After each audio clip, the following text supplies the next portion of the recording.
Are we live? I don't see a counter. Where's the counter? I don't know if I'm live.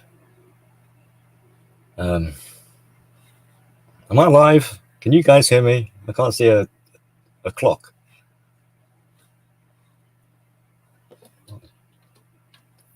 Fuck's sake. All right. I'm just going to presume we're live. I see a 1. Thank you, Shadrach. All right, a quick shout out to those who are here. So GM, Iridium Kush, Shadrach, JR. Thank you very much for being here. Okay, this is going to be a bit of a special stream, like all streams are, really. Let me move the mic closer so make sure you can hear me. Silver Bullets, good to see you. So I'm gonna have a quick introduction, then we'll play a little bit of music. So I want to set the scene a little bit here. So Iridium Kush did a post, and it's about the old dichotomy of the good versus a bad wolf inside you. There's a war raging on. There's a good wolf, bad wolf. Which one do you feed? So which one do you think people feed? Well, what's the advice? It's kind of like feed the good wolf, right? You got to feed the good wolf. And he tells me that that quote or that fable was shared to him by Freebird. So shout out to both Iridium Kush and Freebird for inspiring me to put this stream together, because I've heard it before. It's an old kind of sentiment or whatever. I'm sure people have heard it. But when I hear things, sometimes it makes me have to ponder. And I was thinking there's more to it. If this is the case, then why is there such a problem? Why is it needs to be told to people? So where does it fail? And it makes me question, so is feeding the good wolf such a good idea? Now, if you're familiar with the MBTI, this is going to be very relatable to that, and it's going to help you understand. You'll see how it all applies, and you can go deeper with it. But to spare people of that, I'll try not to go to MBTI on everyone, and so I will avoid using abbreviations and some of the lingo that's tied to it. I'll try and keep it more universally understood. Now, prepare yourselves for this stream, because it's going to probably knock your sense of confidence in yourself and also question your identity. So be pre-warned. Okay, let's get some music going, and I'll get myself a bit more comfortable. And I'll mute myself while this song is playing.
I wish I could transition a bit quicker, a bit more smoothly. Sorry, I'm just gonna put a picture up. That's not a picture, is it? No.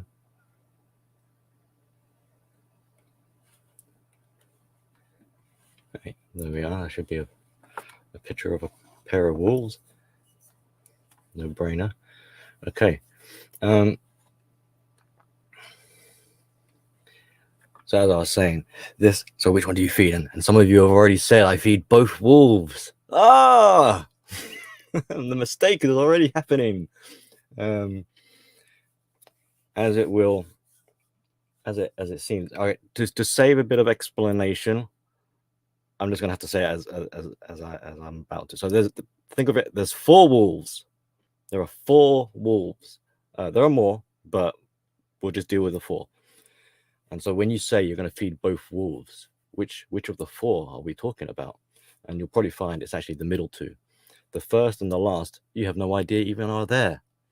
And these are the ones who are really, when you talk about the good and the bad wolf, those are the ones you are talking about. But you are pinning those labels on the middle 2 instead, thinking that the middle 2 are the good and bad. So you're already off on a bad foot here. No wonder that this advice of which wolf do you feed the good one, doesn't really hit the mark. So what does happen? What happened? Do people experience? They experience something in life. They're meandering around. They think they got everything under control. They think they know who they are, and they keep having this recurring problem. My life, no one understands me. Oh, where's this chaos coming from? I don't get it, kind of thing. And they keep tripping up, and they think that it gets rectified, and it happens again.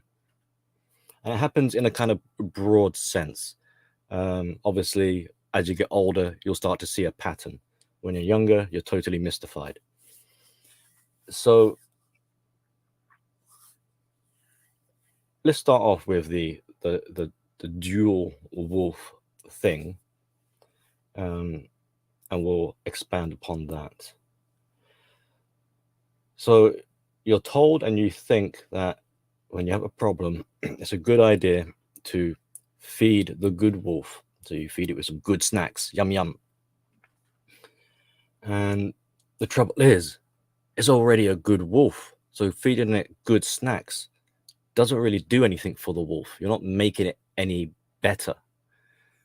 You're not making it double good or super good. So it doesn't really do anything. And meanwhile, what is happening is that this bad wolf that you're trying to suppress and prevent from existing starts to growl. And it becomes bigger. It becomes more ferocious and nastier. And so you start to rattle your head, right? You start thinking, well, what's going on here? I'm telling myself to be more zen. I'm trying to be calmer. I'm doing all this stuff, but yet for some reason I've got this monstrosity of a dog, wolf, beast that seems to be like wants to have its way. And it's getting more, well, just be a bit blunt here, it's getting more pissed off with you. It's getting more snappy. And you might find this with, for example, the red pill ragers, who try as they might to quell their grievances and being disgruntled, end up getting a bit more explosive. You know, the more you try and bottle it down, the more it erupts. So then you start asking yourself, what was the scenario? I imagine. Well, you start to wonder, well, what's going on here then? How is it? What I'm doing isn't helping. So, what's the course of action? Okay, I'll double down even more on being zen, or feeding the good wolf. I'll double down on, I'm not feeding the good wolf enough, so I need to feed it even more. And in your mind, you think you're balancing out this. Imagine a seesaw. you think you're balancing out this this seesaw, right? When in fact, what are you doing really? You are making it even more out of balance. You're making it worse. And you know, rationally with logic, right? You see how this is where logic can get you into trouble, because you think like the good wolf is your hero wolf. You have the good wolf to save you from the bad wolf, right? So it makes sense. You would feed it, make it stronger. But this problem persists. The bad wolf gets more ferocious. So how do you fix this then? Well, you stop feeding the good wolf, and instead you start feeding the bad wolf. Now, the word feed here might not be the best of words to be using. A better word to be using might be something like attending to, or showing support for. So what is happening here is you're neglecting the bad wolf, and this is why it's growing into an angry, ferocious, feisty, out of control demon, as it were. So again, this won't rationally make sense. It's like if you're trying to stop this bad wolf from having an impact and influence in your life, why would you then want to go to it and address it? Like, why would you want to, air quotes, feed this bad wolf? Or really, more appropriately, why would you want to what you're trying to do is, why you need to care for this bad wolf. It's calling out to you for a reason. It's manifesting and enlarging for a reason, and you need to be able to stop running to your hero to save you, and actually treat this bad wolf with some respect. You don't have to like it, but you have to give it respect.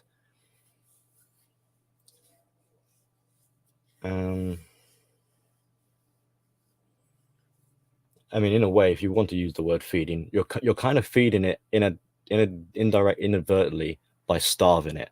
The more you starve it, the more in your face it will become. And you'll probably find what will happen is, once you actually commit and do this properly, you'll find that that angry, fierce wolf you have there is actually a little puppy. It's not really that ferocious. It's like, oh yes, you've got big fangs, and oh, you got big claws, and you make a big growling noise, but you're actually a little puppy, you know. And you hear this in like children's stories. Like Baba Yaga has one. There's a fierce dog, and so the little girl, how does she get past the fierce dog? She gives it some steak. Now the dog, so when she makes her escape away from Baba Yaga and runs back past the dog, Baba Yaga is like, come on dog, bite her. The dog doesn't want to bite her. It's her friend now. Why? Because she showed some compassion to the dog and gave it some steak, or meat, or whatever it was. So these big, fierce, scary, all basically, you all bark and no bite, you know. So they could be the softest and cutest of animals if you just weren't so, if you didn't mentally magnify, if you didn't project a monster onto this creature, you'd realize it's just basically, it's just the same as any other wolf. And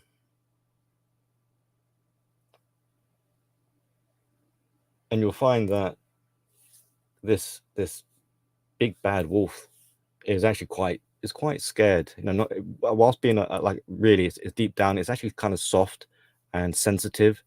It's actually, it needs, and it's fearful, it's scared, and it needs some comfort and reassurance to know that it's not being ignored, and that you're going to be there to look after it. You have to be responsible as the owner of these animals, so you have to look after this bad dog, wolf, even if you want to sort of blame and pin all your troubles on it.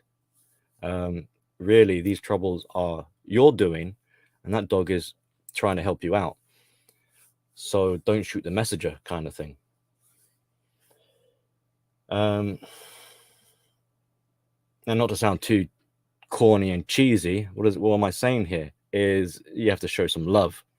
And isn't love the best medicine of all? So this conversation excuse me, ties in a little bit with self-love here, and it'll also tie into another conversation later on about know thyself. And at the end of the day, you're the last person to know who that is. Joke's on you. Why is that the case? Because you don't see the first and the last wolf. You only see the middle two, right? So if you think that, because I know you're special, you have total awareness, you know it all, you know thyself, right? No one knows you better than you. But that's because you got blind spots, and by definition, you're unaware of the blind spots. You've got a narrow field of perception. So what you see is what you believe you are, which is not the case. You believe who you are is a false self, and who you are, other people can see it. So other people will know who you are before you do. You're the last to know. Sorry, going off on a little digression there. But anyway, now the idea here, anyway, back to the wolves. So we're not trying to get rid of this wolf, this bad wolf. And that's another mistake. People want to be like, they're so shamed and embarrassed that they've got this sort of dark side about them. They try to disassociate and pretend it doesn't exist. Well, what happens if you pretend it doesn't exist? It manifests, it comes back stronger and more fierce. So there's a mistake. And you can't, and what you're doing if you're doing that, you're pretending parts of you aren't there. So how can you say that you know thyself and you're a complete person if you're denying parts that are part of you? Even if you don't like it, you must show it respect. You must show yourself respect. You don't have to like yourself, but you must show yourself respect. And this is why you keep having these problems in life, and to you it comes out of nowhere. You're flabbergasted. You're like, I don't understand what's going on here. The reason why you don't understand is because you got that narrow perception of depth of vision. You can't see everything.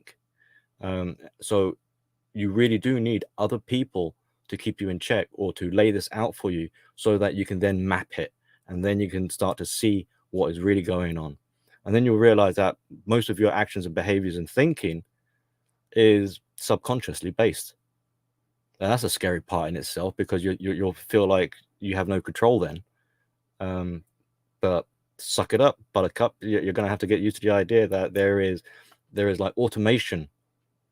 Your hero, for example, the good wolf, the actual good wolf, is you can't see it in balance. So that's a distorted view of it. And you don't realize that's your go-to, because you're consciously aware of the two middle wolves, number 2 and 3. You're not aware of 1 and 4, especially in balance. You might be aware of number 1 and see it sort of as a baseline, or as a background overarching feature, but you won't see how it relates, because the 4th wolf, the one that you're trying to cast out, is kept in the shadows. It's kept out of sight. So we're not trying to get rid of this bad wolf. You'll be cutting off a limb if you are. And this bad wolf plays a very important role, in some ways actually more important than your hero wolf, your good wolf. To make this more understandable, let's go back to childhood.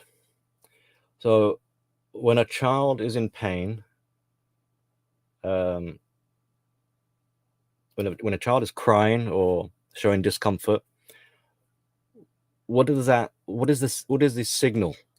It tells the parent something isn't right. Do something.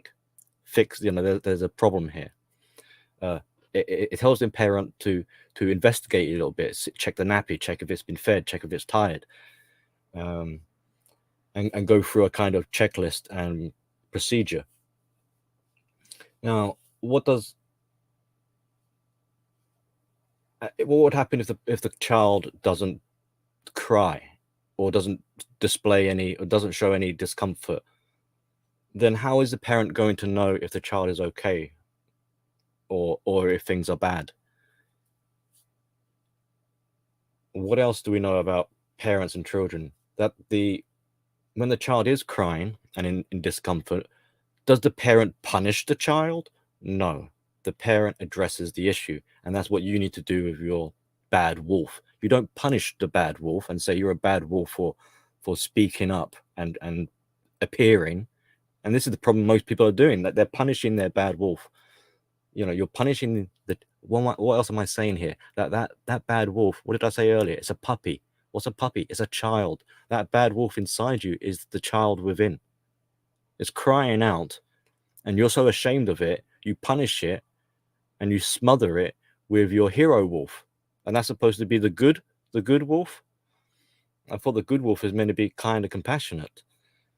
So anyway, now obviously some parents are evil and they would punish their children, but those ones aside, I mean, look.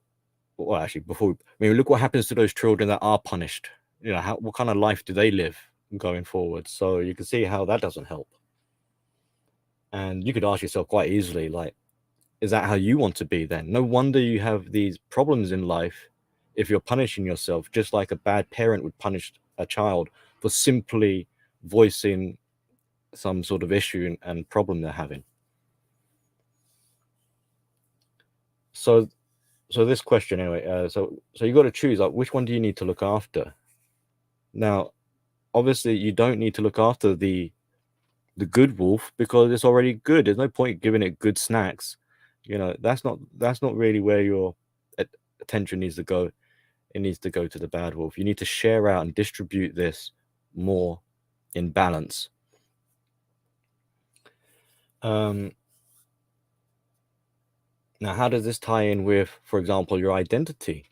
Well, if you're segregating parts of yourself and you've got shame towards part of yourself and you're neglecting parts of yourself and you're putting other parts on steroids, then you can see how this is going to cause an imbalance in you and start to shift. It will start to distort your perception of who you think you are. So it means you don't really know who you are. And it also shows that you wish you champion the hero, you champion the good wolf because you wish you were the good wolf. So what does that mean? It means you're not really the good wolf. Who are you really then? It means you're really you're the bad wolf. The bad wolf is the one that's vulnerable. And when you understand about your sense of identity and where that comes from, it comes from vulnerability. It's knowing your weaknesses and your fears.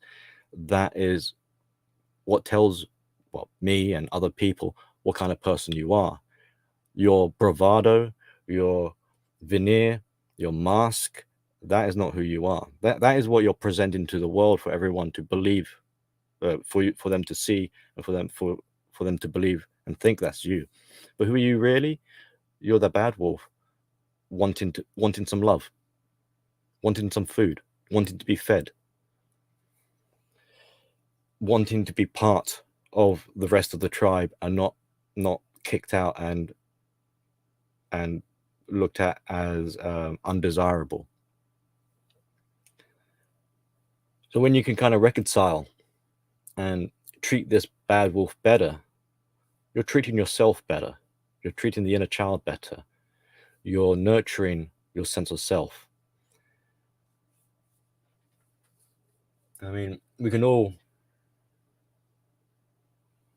um, want to sort of think of ourselves as good, in a good light. And this, in a way, is doing that. It's by eliminating some of these dark areas, figuratively speaking. So like I said, you don't have to particularly like it, at least in the beginning. You must show it respect. And the other sort of side of the argument or point to make there would be sort of like tough, you're stuck with this as much as you want to kind of cut it and remove it from who you are because it taints your image. You're stuck with it. So you, in a way, the sooner you can kind of get over this and make amends, the better, because you're not going to be able to do without it. So stop being a douche over it.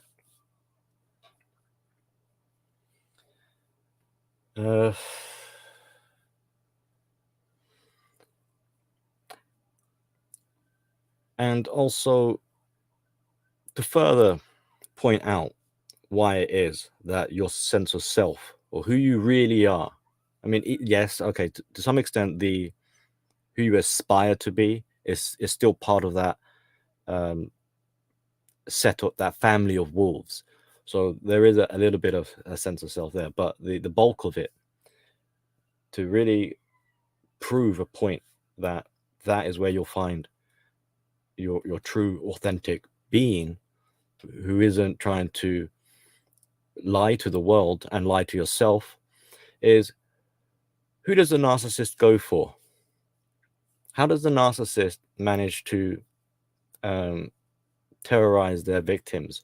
Do they go for the mask? Do they go for the veneer? No, they attack the sense of self. How do they do that? They look for vulnerabilities. Where are the vulnerabilities? It's in your dark wolf. It's in your evil wolf. So the narcissist knows that the part of you that you're trying to ignore is the very area that they're going to infiltrate. And so if you want to protect yourself from a narcissist, you need to acknowledge the behaviors and the trait, the character set of this so-called evil wolf. Now, we should stop calling it the evil wolf. We should call it the puppy or something like that. Something more compassionate, because it's not. It shouldn't be. I mean, that's already that's abusing yourself by calling it the evil wolf, the bad wolf. But yeah, that's what the narcissist will target. And the narcissist doesn't care about the showboating, because they can see, they know it's baloney. Why? Because the narcissist is baloney. And the more you double down with your hero, the more the narcissist knows you're leaving yourself open and vulnerable. You're very insecure because your bad wolf is something you're embarrassed about. And that's where a lot of insecurities come from. So I hope with this stream, we're getting a picture here, how to resolve some of your lifelong problems you keep encountering and you can't figure out why it's happening and what to do about it. Later on, I'm going to talk about suicide in a minute. So, you prepare for that one. Now, sometimes this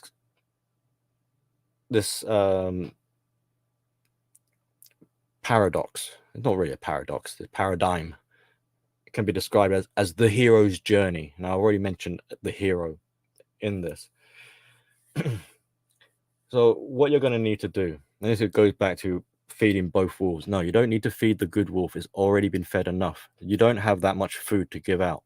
What you need to do is take away food that you're giving to the hero, and you need to give that good food, give the good food to the bad wolf. Stop pushing your hero to be a hero. And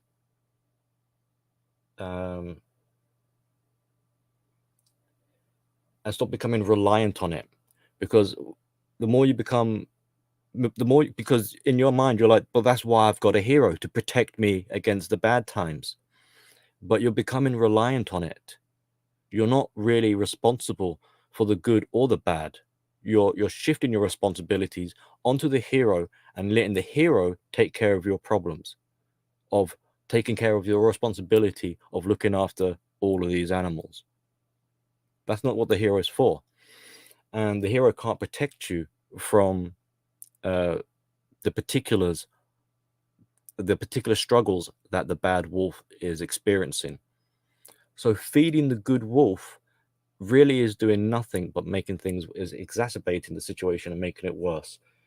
You need to stop pushing the hero to be a hero. You need to take the food that you're giving to the hero and give that to the malnourished, aka the bad wolf. So you can see that this seesaw balancing is way out of whack. And this is why doing it this way, you'll start to, not only do you start to balance out the seesaw, but you'll have better access and be able to use all of your cognitive functions properly. You'll be working in harmony, working together as a team, instead of being reliant on the hero or the good wolf, who you'll realize after a while isn't actually all as good as it's cracked out to be. It's only as strong as, well, it serves a purpose, and it's a niche, so it doesn't cover all bases. You can't go around life just thinking your hero is gonna bail you out of all these problems when you're overfeeding it is what's causing the problem. You could say that the problem really is you as the owner. You're not being responsible enough for yourself, and that's where you're falling foul. And not to make you feel too bad about it, you don't have the awareness to realize all the areas that are taking place, and this is why you need outside people to spot it for you, and to cross-reference, and so you can triangulate and see a common denominator of what's really going on. Speak to trusted people. Well, you've got to be careful, because you go to certain people, and you will, if you're not mindful enough, what you'll end up doing is you'll what's the word where you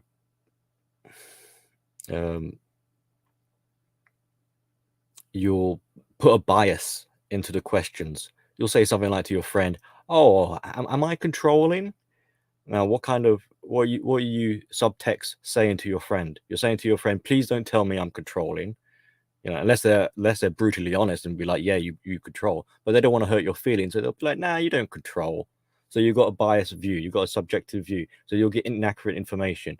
You need to be more scientific approach minded when you're talking to people for reference information, so that you can pin down who it is. Who am I exactly? Tell me without the bias. Spare me of the feelings. I need to know factually, what is it you notice? What do you see? Because inside my head, it's impossible for me to see it. I need an outside perspective. If you need help with this, get in touch with me. I'll help spot it for you.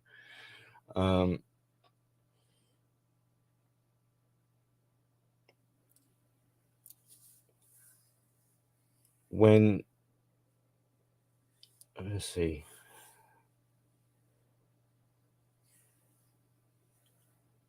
Now, you're not going to want to do this as well, because you've been reliant on feeding the good wolf, the hero, to look after, to bail you out of trouble that you've caused.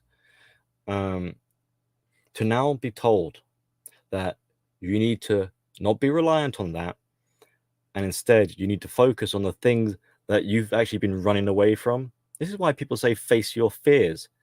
But the trouble with face your fears is that you think your fears are somewhere with the middle two wolves, 2 and 3. You don't realize there's even a 4. So you never really face your fears. You're in denial. Because to face your fears acknowledges that they exist. And the whole point of this is the way it's been set up by you is that out of sight, out of mind, eh? So how are you going to know what your true fears are? It's mortifying. And I think, again, why outside people will help you to see that. But for you to actually now break this pattern of behavior and to see things in clarity and in full spectrum is going to be very uncomfortable. It's going to be, you're going to feel not just the bad wolf is vulnerable, but you yourself will feel vulnerable. You'll feel inexperienced. You'll feel scared, probably. You'll feel like this is uncharted territory, something like that.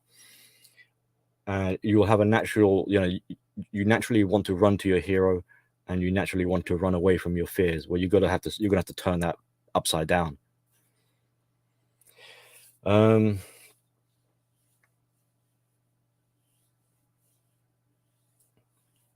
Now, what can so your hero and your demon, your savior and your demon, the good and the bad, they could be representations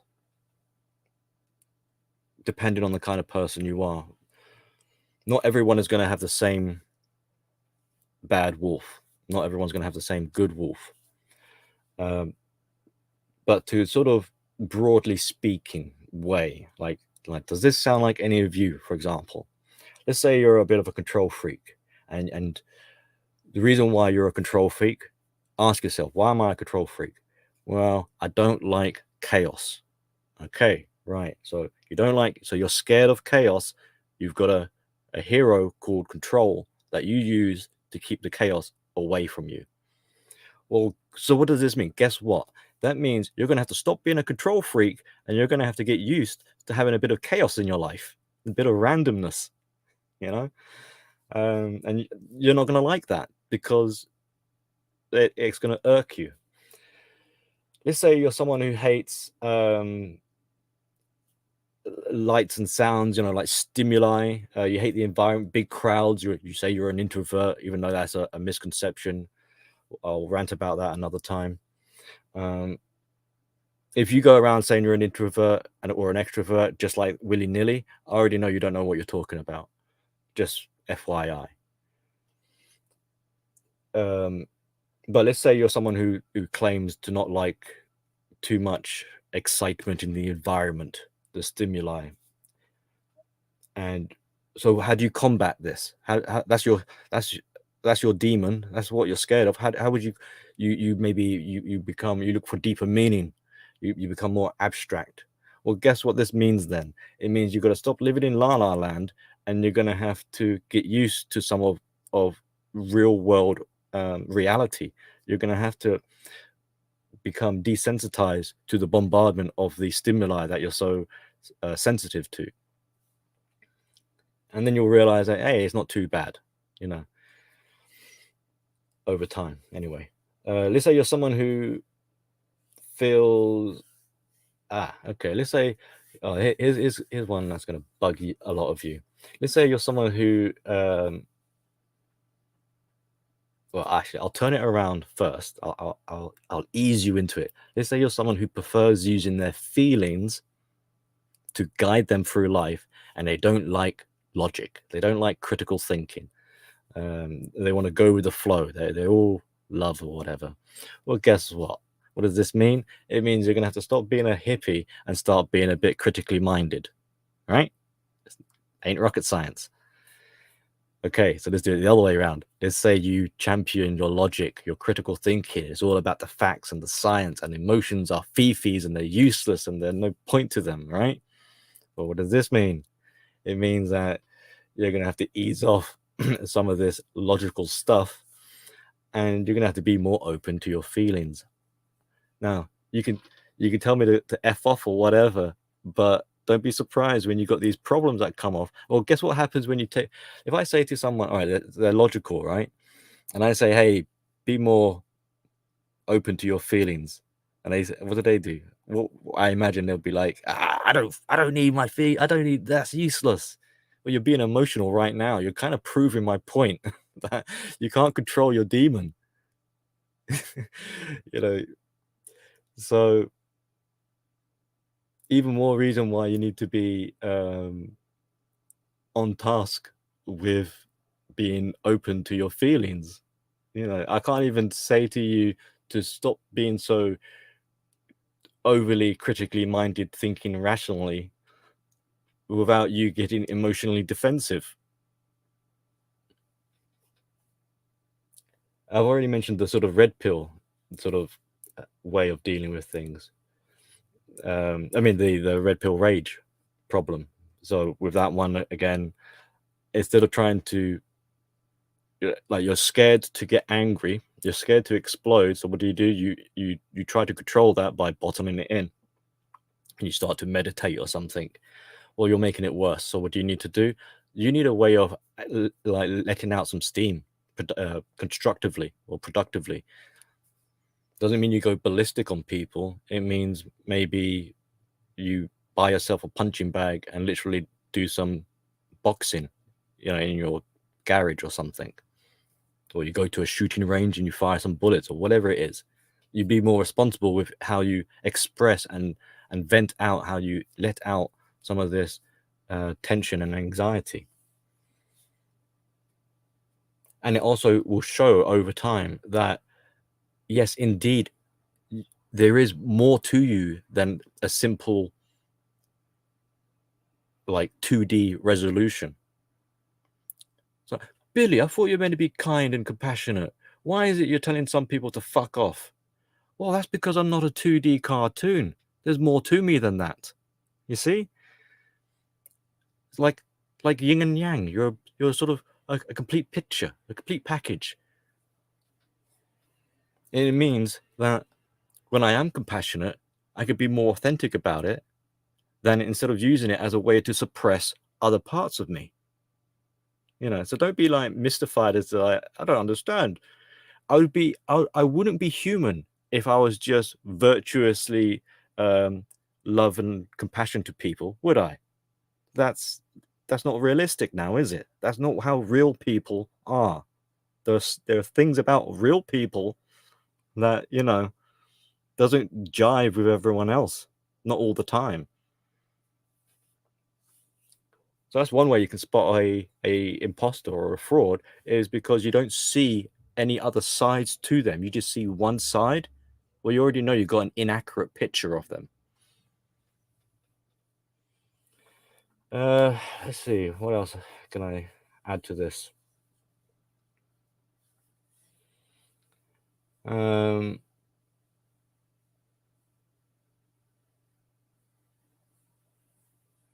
A more generalized one is, like, let's say, you find yourself constantly being stressed out and you're constantly having to bite your tongue to try and control it. Well, how would you, now knowing what you now know, what's the answer here? You're going to have to not tell yourself not to be stressed. It's okay to be angry. It's okay to be upset. It's okay to be sad. The real question is, what are you going to do about it?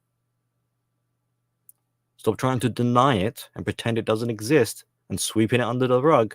The rug is already full. It's time to declutter.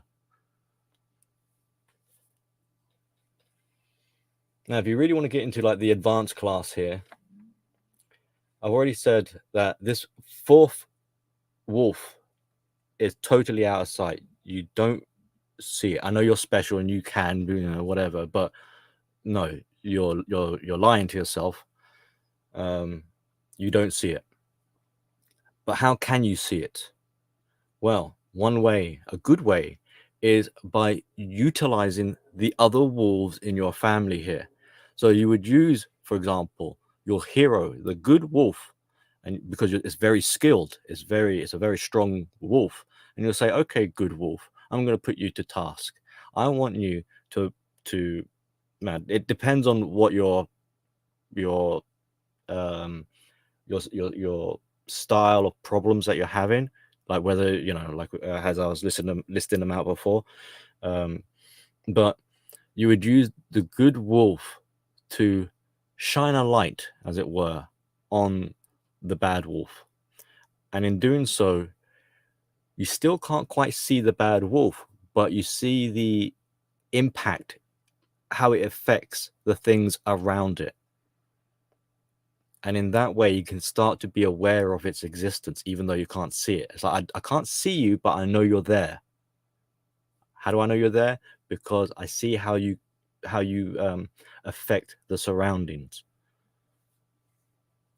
And this is becoming more masterful of who you are as a person, and taking ownership and using your abilities more wisely and constructively. and you'll become more formidable when you do. You want to level up or whatever. Um, that's a very good way. It's an essential way. It will save your life in the end.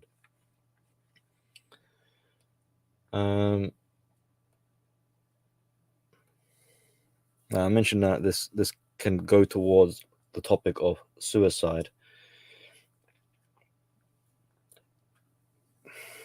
I'll keep it short because really, for another topic, which one is it? To do happiness and suffering. It's more. I got a better chunk on it in that discussion, but it shouldn't be hard to sort of imagine that if you don't realize this is taking place and you keep making this recurring, cyclic, baffling problem climactic because it comes out of nowhere and it's always some epic thing, and that's not, because of the reasons we mentioned before. It's become epic because it's been I don't want to say festering, but it's been what did I use? It's been becoming more ferocious, and nastier, more terrifying, unnecessarily. But you sort of play dumb, and you're surprised. It's like, oh, I had no idea this was going to happen, even though everyone else could see it happening. You're the last to know because you're the last to know thyself. Everyone else can see that you're running off the rails, that things are getting bad, and they can kind of predict what's about to happen as well. But from your point of view, in your narrow vision of field of view, it's shock horror, and you're ill-equipped to deal with it. So yes, it's a monstrosity of it's a mountain out of a molehill, as someone would say to me. And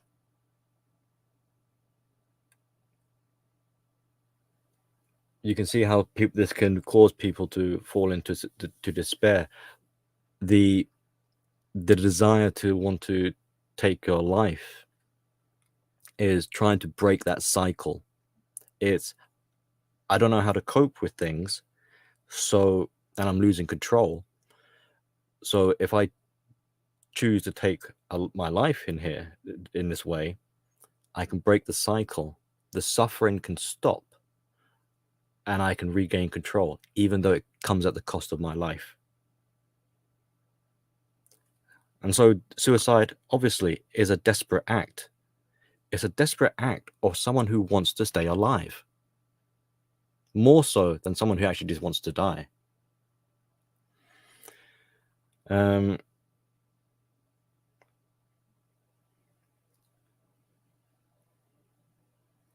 obviously, the topic of suicide is a very sensitive and deep and troubling one for many people, and many people who have, unfortunately, chose that course in life to end their life. There's not much helping them now, unfortunately. But if you do happen to know someone who is struggling, who can't see what's going on, but you can, try to map it out for them.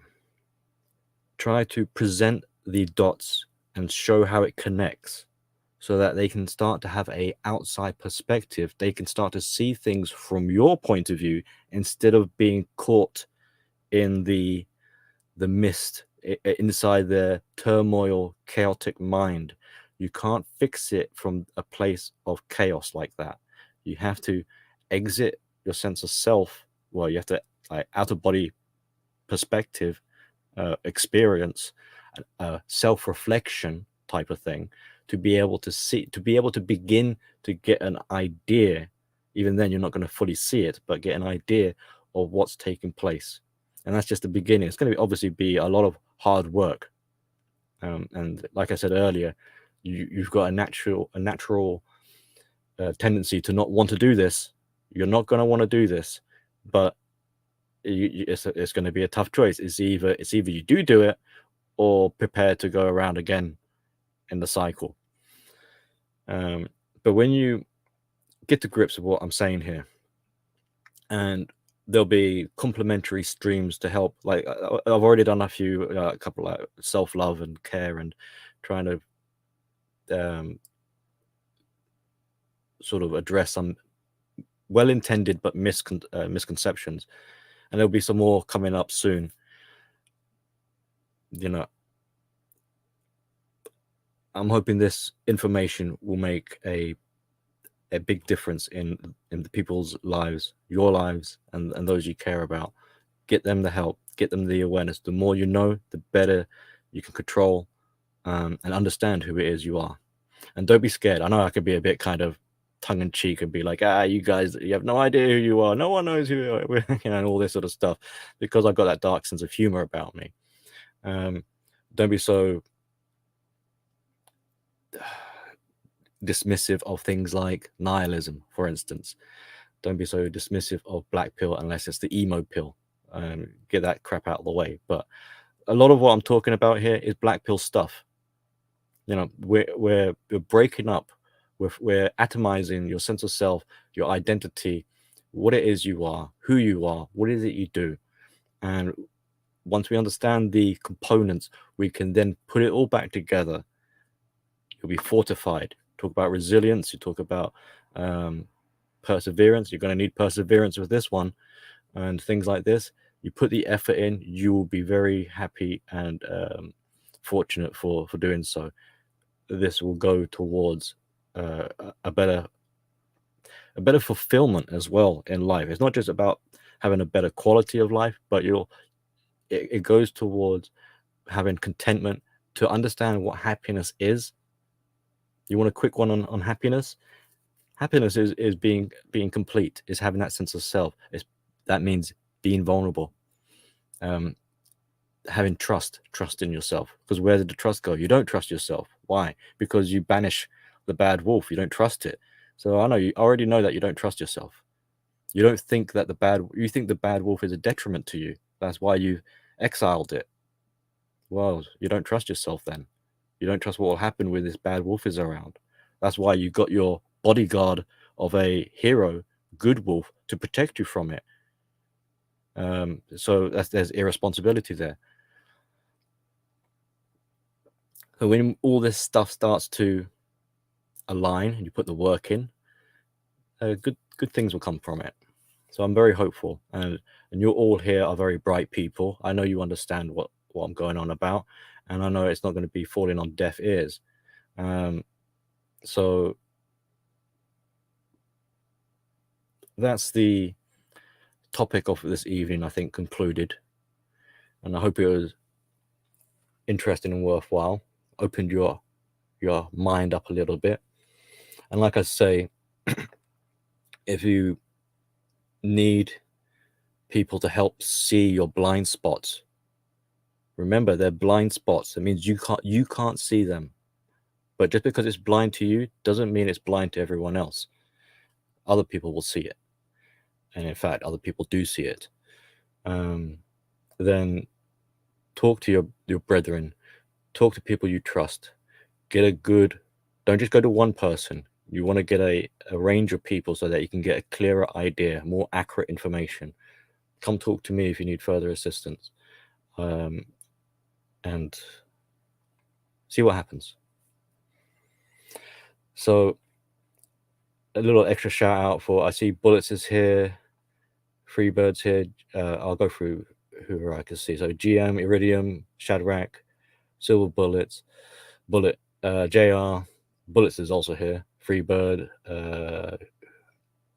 D-Man is the man, Migta Outlaw, RP Pope, Rusty, good to see you. Hope you're doing well. As well as can be. I think that's everyone. And Peng, right at the last second. Anyone else want to shout out? Say your piece now or forever hold your sight. No, I'm only joking. So thank you all for being here, and until the next one. Okay, peace out.